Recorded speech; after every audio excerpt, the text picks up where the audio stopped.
حتى لواحد النهار الراجل ديالها كيدخل من الخدمه، كيفاش يعني جاتو في بالو، هز التليفون كيقلب لقى، واذا به كيتفاجئ بان المراه عندها حساب في الفيسبوك. وهنا كانت الصدمه، وهنا بيت القصيد من هاد القصه. وهنا غتشوفوا يعني ردة الفعل اللي على قواعدها. السلام عليكم ورحمة الله تعالى وبركاته. عدنا والعود أحمد. أول حاجة كنشكر كاع الناس، واخا أنني ما كنلوحش بزاف في اليوتيوب، الناس المتتبعين ديالي على تيك توك كنشكركم بزاف بزاف بزاف بزاف على الإخلاص ديالكم، على التتبع ديالكم، وعلى اللايكات الزوينة، وحتى التعليقات الأجمل. صراحة شكرا لكم، شكرا للدعم ديالكم، وكنتمنى كذلك يكون عندي نفس الدعم في اليوتيوب الى يعني تكرمتوا عليا بطبيعه الحال. وما نطولش عليكم وندخلوا للقصه مباشره، اللي قصه صراحه عبره واش من عبره. ما نطولش عليكم، مباشره القصه. كيف ما شفتوا في العنوان البنات، هذه قصه ديال واحد السيد مني بغى يتزوج، شرط على المراه ديالو انها ما يكونش عندها فيسبوك. حتى لهنا وتفاهمنا. المهم المراه فعلا، وداكشي اللي قال لها راجلها هو اللي تبعت. قالت لي سيدي كلامك ما يتهرش، وكلامك هو اللي كاين، وكلامك هو الكبير، كيف ما كنقولوا حنا بالمغربيه. فعلا ما كانش عندها حزب، ما دارتش حساب فيسبوك، بقات عايشه بخير مرتاحه هانيه. حتى لواحد النهار الراجل ديالها كيدخل من الخدمه،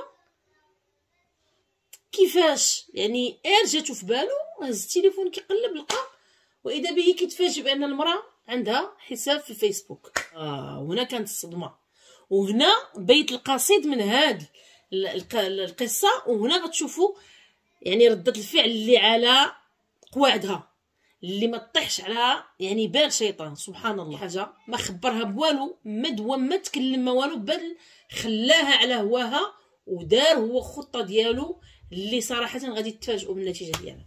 ما عنيناش لا، دار على انه صديق كيطلب الصداقه على الفيسبوك، بغى يعطيها فرصه يشوف يعني اشنو النوايا ديالها. بنادم راح العشره صعيبه، وصعيب الواحد باش يتقبل بحال هاد الصدمات، فكيبغي ديما يعطي راسو مبرر. داكشي اللي كيعطي راسو مبرر ومشى يشوف، ولكن للاسف تجاوبات خدات وعطات معاه، وبان داكشي استمر يعني نهار ويوم وايام واسابيع، حتى ولات علاقه حب قويه يعني ديك المراه ولات كتحماق وتموت عليه. وللاسف اللي هي زعما كتموت على الحبيب ديال المستقبل، هو نفسه راجلها. المهم هو بطبيعه الحال كيراقب، كيشوف كيفاش كتصرف مع الحبيب وكيفاش كتصرف معاه هو. واللي غيزيد يفاجئها هو انها بكثره ما كتقرب للحبيب، بكثره ما كتقل علاقتها معاه، وكيكثر الاهمال ديالها ليه، ما كتبقاش تصل به. علاقتها معاه بشحال هادي المهم داكشي غادي وكينقص، والسيده صافي طارت، تقول انا كنموت عليك، تعلقت، هو كنبغيك انا، ما نقدرش نعيش بلا بيك. المهم دوك الوعود الكاذبه. حتى لواحد النهار ويقول لها عشان دير ما يمكنش نبقاو عايشين بحال هكا، طلبي من راجلك الطلاق. هي ولات دايره بحال الاداه كيخدمها كيف ما بغا. المهم سيادي فعلا داكشي اللي كان، مشات من عند الحبيب المستقبل، مشات عند الراجل اللي هو نفس الشخص للاسف، ولكن هي ما عندهاش خبر بهادشي. قالت تقول لي بانني انا بغيت نطلق. قال لها شنو السبب؟ قالت لي بغيت نطلق، ما بقيتش مرتاحه، ما بقيتش هذا، ما بقيتش عاجبني الحال، ما بقيتش باغا نبقى عايشه معاك، حياتنا ولات ممله فعلا تاركه. اما علينا السيد قال لها لا انا ما باغيش الطلاق. قالت لي شوف انا بغيت نطلق. قال انا ما بغيتش الطلاق، راه ترجع عند الحبيب المستقبل غتقول لي شوف رانا قلت لراجلي وقلت ليه وقال لي لا ما بغيتش الطلاق. هذا قال لها شوفي انا ما يمكنش نعيش بلا بك، اكدي عليا على الطلاق لانك باغا الطلاق. المهم السيده ولات كترن لي على دماغه، كل نهار كل صباح كل عشيه كل عرفتي فين بيدخل انا بغيت الطلاق. انا قال لها شوفي بغيتي نطلقوا؟ قالت لي قال لها بشرط. قال لها قالت لي شنو هو؟ قال لها تزوجيني. قلت لي شتقول؟ قال لها كيما كتقولي، كنتي ما بغيتيش باغاني زوجيني، ولكن بيدك انت اللي تزوجيني. قالت لي قال لها تزوجيني نسنيلك على الطلاق. قالت لي مرحبا. مشينا. المهم داكشي اللي كان مشى اختار مع راسو وحده خدامه معاه، يعني كان كيقول راه غادي تردع، هو كيقلب لها على حلول، وهو كيشوف زعما كيفاش غادي دير لا رياكسيون. السيده والو مانسيستيا مطمعها حبيب المستقبل. المهم سيادنا مشات فعلا داكشي اللي كان. زوجته ملي سولها مشات للمحكمه وسولها القاضي، قالت لي انا موافقه يعني بكل قوايا العقليه بدون ضغوطات بدون اي شيء، انا موافقه نعطي الموافقه للزوج ديالي ويتزوج على راسه. قال لها متيقنه؟ قالت لي متيقنه. قالت لي انا اللي كاع اللي خطبت ليه. فعلا كاتبه سينات السيد بدا زوجته هو الاول، زوجاتو قاداتو صوبت ليه الامور ثم الخير داكشي على حقه وطريقه. جاو للدار ولا عايش مع راسو. اش دار؟ هز مرتو مشى يعني شهر العسل. قال دابا انا غنمشي لشهر العسل ما تصدعيني ما والو. هي السيده كتعيط للحب المستقبل، الحب المستقبل تا هو سد عليها اللي هو حيت هو نفس الشخص خلاها العافيه شعله فيها ما عرفات باش مسكيه. المهم السيد مشى مع راسو لشهر العسل وكيتختخ في دماغه اشنو غادي يدير لها. ما طلقها ما والو بطبيعه الحال، يعني تبرع مع راسو عاش شهر العسل تمو الخير الله يرضي عليه. بصراحه هادو هما الرجال. واذا به كيرجع وديما ما بقاش معاه على اتصال، ولكن ملي يرجع ويتصل بها. هي صافي قالت لي حبيبي، قال لها حبيبي شنو درتي شنو هادي؟ قالت لي شوف انا كنتسنى فيك. قال لها كوني هانيه. شوفي قال لها قولي ليه يطلقك. السيد لقى راحته مع السيده الاخرى يبقى مسد على راسو ما عليناش. قولي ليه يطلقك ولا هو كيسيرها كيما بغا. مشات هي دارت ليه حاله واقفه ليه التل. قال لها شوفي، قال لها انا عير يطلقك نجي لداركم نخطبك. داكشي اللي كان السيده سقاتو. قال لها بغيتي تطلقي؟ قالت لي قال لها الشرط تكتبي لي تنازلي لي على كلشي تنازلي عليه، الحقوق ديالك الممتلكات اي حاجه. قالت لي نديرها.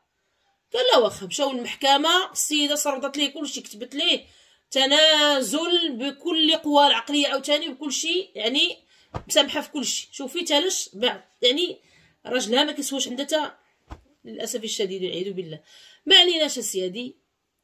فعلا داكشي اللي كان. هي تنزلت من هنا هو طلقها من هنا وكتعيط للسيد. بقى قال لها شوفي، قال لها انا راه عندي شي امور خاصني نصفيهم، غنصفي وغادي نجي لعندك. فعلا داكشي اللي كان. خلاه واحد الاسبوع السيده وهي كترنح. حتى واحد النهار اتصل بها قال لها فين كنتي؟ قالت انا في الدار. قال لها وجدي انا جاي عندك. السيده ما خلات ما خسرات، علما انها اصلا بقى عندها ما يتخسر. المهم والديها مساكن وجدو قادو الدار. ما نقول داكشي راكم عارفين، يعني عارفين الطقوس العربيه. قادت داكشي سوقات وكتسنى فيه دابا يجي دابا يجي دابا يجي.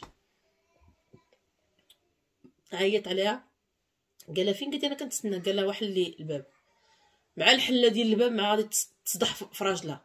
تصدمات الصدمه العالميه ما كانتش كتوقعوا. قالت اش كدير هنا؟ قال انا هو حبيب المستقبل، انا هو اللي طلقتي راجلك على ودو، انا هو اللي كنقول لك وكنقول لك كنقول لك. بدا كيسرد عليها كاع دوك الشيء كامل قالوا لها. عرفتي السيده ما عرفات راسها باش تبلات، البروده كتحس بها نزلت معاها. قال لها اش بان لك دابا؟ نضرب لك بشي طر نشوك. قال لها الخير اللي غنديرو فيك هو انني غنتستر عليك على وجه العشره اللي دوزنا وعلى وجه والديك اللي طيبين. غتمشي تكمشي ولكن ما تبقيش تجي جهتي. جاب لها شي شراوط كانوا مازال عندها في الدار، لاحوم ليها.